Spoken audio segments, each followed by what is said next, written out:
that's a Can lot. I ask you a question? Can I be Socrates here and ask you a question? Yeah, let's Do hear you it. feel that best ball, season-long best ball, is a solvable game? No.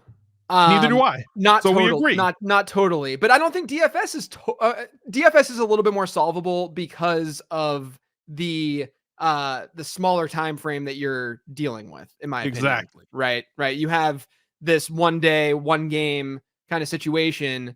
Whereas season long, there's obviously whenever you're drafting sometimes in February and March, and things are happening, throughout the season. And then obviously there's going to be natural variance in the playoffs and such. I do think that it's less solvable, but of course, you and I both having had that discussion that we just had about probability, we understand that there's still ways to be better than the average opponent in the market at these games based on probability. And that's the key, right? So like, while it's not solvable, there is like the the game Hex, like 11 by 11. It's like the diamond game. You Yeah. one I've square, seen one it. square. I've never It's played, a but I know solved it, yeah. game. It's a math game. It's like Yeah. as soon as you make an error, you lose. The game's over. If the other person is smart, they will beat you.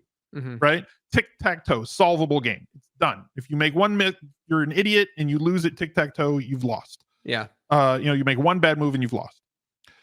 Where like daily fantasy and best ball, to a lesser extent, there are things that are solved to the extent that we know that they give you a higher edge versus the field. Winning players do this, losing players do that. And what we're trying to do is stack as many of these small advantages as we can over and over and over and over again to put us in a position to be as successful as we can. So like when you win, can you maximize the amount that you win? So like Adam Levitan puts out an article every single year about things that statistically the top 1% or top 500 or top 100 lineups do versus everybody else. And it's right in line with what we thought, which is correlation wins in daily fantasy, and playing quarterbacks with two of their pass catchers and somebody from the other team, a bring back player, leads to being on top of or in the overweighting the 1%. Right. And then once you get into that 1%, you have to get lucky. Right. But overweighting the 1% puts yourself in a position to have to get lucky more often than other people. So it's not that somebody gets any more lucky or less lucky than anybody else. We all have the same amount of luck if we roll dice.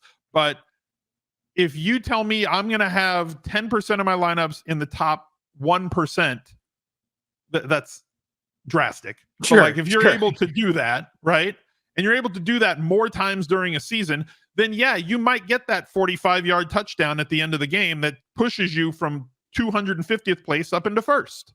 Yeah. You just have more bites at the apple. And it's no different for best ball, where we're trying to stack and we're trying to correlate, and we're running backs after the 8th round are way more viable. But like there's so many injuries this year, especially that are inherent to best ball, that I've always explained it as it's a war of attrition.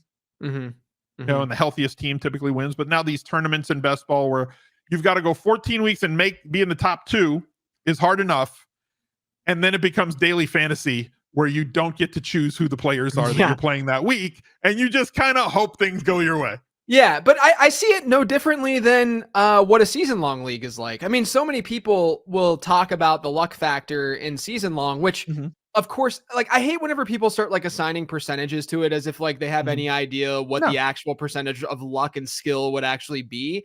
My issue is there's clearly skill involved because if I were to create a lineup, whether it's DFS, whether it's season long or best ball, versus my 10-year-old niece or my 5-year-old daughter, I would destroy them. They would have no idea who to pick and how to structure their lineup. Like there's clearly some amount of skill. There's an edge. There is an edge that's involved in that.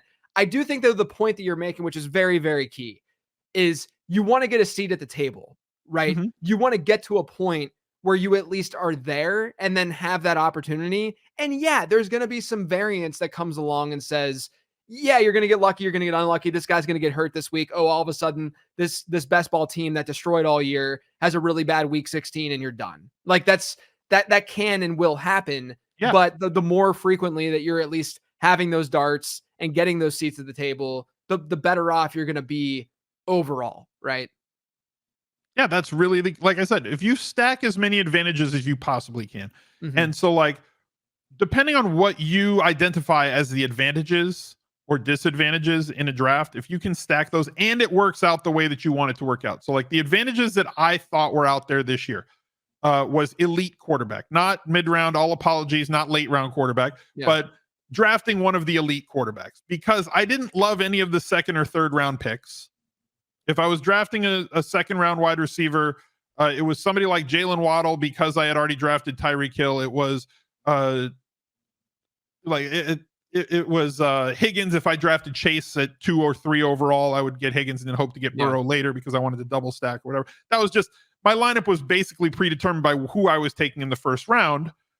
But I was more often in the field, I was drafting elite quarterbacks, top 5, top 6 QBs. Hmm. Hmm. And that saved me from all these injuries and all these busts that have materialized in the second and third rounds. Right. So like, I don't know if that was an edge, but that was something that I looked at this year. I loved a lot of running backs from round 8 and beyond. I have a ton of A-Chan. I have way more Kyron Williams in the last round than the field, even though that has been on hold for a month on both counts. But like identifying those plays and realizing that that was a massive edge, even though the variance takes them away from you, making those plays is key. Like last year it was Ramondre Stevenson was my most drafted player in like pick 120 to 130 range. Yep. Yeah. The other thing to that too, when it comes to strategy with this kind of thing, is that a lot of times people focus too much on the individual, like you talking about elite quarterbacks. Okay, so you're drafting Hurts, Allen, Mahomes, Lamar, etc. Through correlation, like if I took Kelsey, I was taking Mahomes in the second round. If I took Steph Diggs, I was taking Allen in the second or third round. Right. But after the fact, like after the season's over, people are going to look back and they'll say, okay, Al said to draft elite quarterbacks. Here's how they did, yada, yada, yada.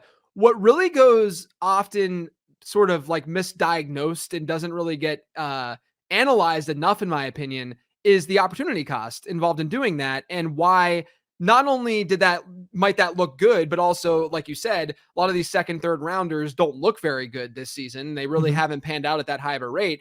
It's very, very similar. The example I always go back to was the year that Cooper Kupp broke out, right? Where he had that monster season where he was drafted around where Robert Woods was, oftentimes after Robert Woods. And he was not someone that I was out there shouting from the rooftop saying, go get Cooper Kupp, right? But he was on a lot of my teams that year. And it was because he was being drafted in the running back dead zone. And the running back dead zone, from a strategic standpoint, was a place where you're not getting running backs because of X, Y, and Z. And therefore, the opportunity cost in doing that is that you're drafting these wide receivers, these maybe quarterback or tight end, but mostly these wide receivers. And that inherently increases your odds in getting players who are going to hit and that are going to work out, right? And it's the exact same thing that you're talking about here, is that there's these small edges. And I think it's really, really important, though, that the small edges that we're talking about are not simply the focus of the strategy, but everything else that's sort of how it unfolds around that strategy.